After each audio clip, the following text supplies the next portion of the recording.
ಕೊಲ್ಲಲ್ಲ ಎಂದು ಬೀಗಿದರೂ ಕಣ್ಣ ಕಂಬನಿ ಪರದೆ ಹೊತ್ತು ಅಹಂನಿಂದಲೇ ಸಾಗಿಸಿದ ಬದುಕ ಈ ಹೊತ್ತು ಬೆಳಗು ಬಿನ್ನಾಣದ ಮೊರೆಯಲ್ಲಿ ಬದುಕಬೇಕೆನಿಸಿತ್ತು.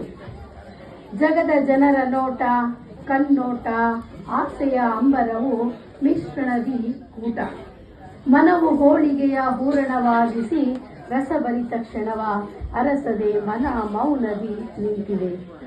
ಗೆಜ್ಜೆ ಸದ್ದಿನೊಂದಿಗೆ ಹೆಜ್ಜೆ ಹೆಜ್ಜೆ ಹಾಕಿ ತನ್ನ ತಾನೇ ಮರೆತ ದಿನಗಳ ಕ್ಷಣಗಳ ಮೇಳೈಸಿದ ಭಾವಬಂಧನವು ಕವಲೊಡೆದು ಬದುಕ ಹಾದಿಯಲ್ಲೇ ಸಾಗಿತ್ತು. ವಿಧಿಯು ಕದ ಬಡಿಯಿತೋ, ಬಡತನದ ಸಿಡಿಲು ಬಡಿಯಿತೋ, ಹಾಳುವುದರ ಬಾಧೆಯೋ ನಾ ಕಾಣೆ. ನಮ್ಮ ಬದುಕು ನಿರ್ಮಲ ಮನಸ್ಸನ್ನು ಮಲಿನವಾಗಿಸಿತ್ತು. ಅವಕಾಶಕ್ಕಾಗಿ ಧನ್ಯವಾದಗಳು.